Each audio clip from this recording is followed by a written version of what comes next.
Llegamos al último apartado, titulado Las unidades de análisis del aprendizaje escolar, que es en parte lo que le da nombre al artículo, al texto.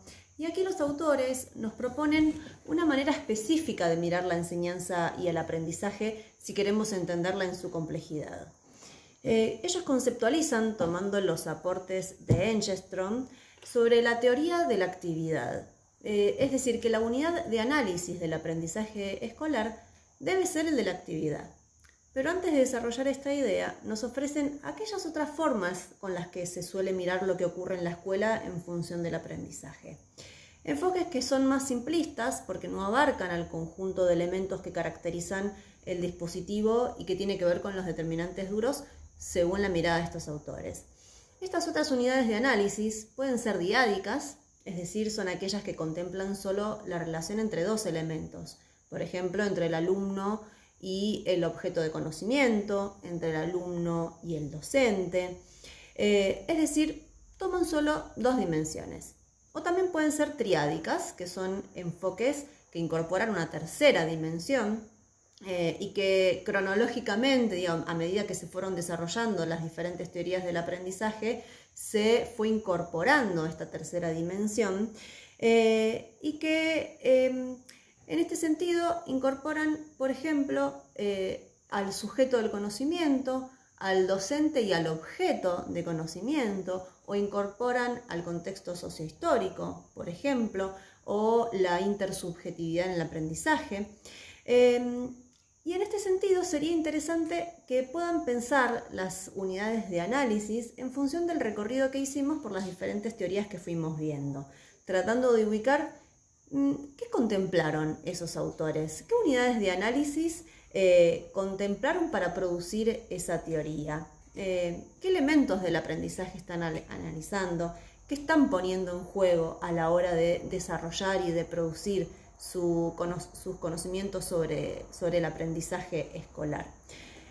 Por último, para superar estas miradas que desde el enfoque de los autores son reduccionistas, nos proponen pensar en la actividad como aquella unidad de análisis que nos permite ver el entrecruzamiento de todos los elementos y factores que están involucrados en el aprendizaje escolar.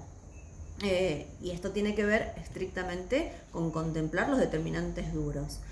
Cuando uno observa una actividad, porque ellos eligen esta palabra, o esta categoría, mejor dicho, uno puede ver diferentes elementos y sobre todo que esos elementos no son fijos, que no son lugares fijos, sino más bien lugares móviles, que pueden ir cambiando. Por ejemplo, en una actividad que se le propone a un grupo de alumnos, los alumnos pueden ser los sujetos de esa actividad, ¿no es cierto? Es decir, son quienes llevan adelante esa actividad. Entonces podríamos pensar que son los sujetos de ese proceso. Y los docentes podrían bien ser instrumentos en ese proceso de aprendizaje, porque puede ser una herramienta de consulta, porque a lo mejor es quien programa esa actividad, ¿no es cierto? En cambio, en otra actividad de corte más explicativa, más tradicional, la imagen del docente en el pizarrón, mirando a todos los alumnos que están frente a él o frente a ella, el docente ahí puede estar ocupando otro lugar en esa actividad, el lugar del sujeto, por ejemplo, ¿no? Que le enseña a su comunidad educativa, a los alumnos. Como verán en el texto, o como habrán visto en el texto, hay un dibujo, un gráfico, quiero decir, un gráfico que representa la unidad de análisis bajo esta idea de la actividad, en la que pueden ir viendo diferentes elementos que la componen y que, como dijimos, lo más interesante para pensar en este sentido es que esos lugares no son fijos, que no son lugares que se enquistan, sino que en una actividad, cuando uno pone el foco en ese proceso, puede ver estos diferentes elementos poniéndose en juego, intercambiándose y cambiando de roles y de funciones cada uno de estos elementos. Muy bien. Hasta aquí entonces un breve recorrido por el texto. Nuevamente les sugiero que si tienen alguna duda, si quieren hacer alguna consulta, un comentario, lo pueden hacer en el foro de consultas generales. Tengan en cuenta que a continuación van a encontrar la consigna de la actividad del día, en la que les invito a realizar un trabajo de profundización en el recorrido hecho durante el transcurso de estas 6 clases.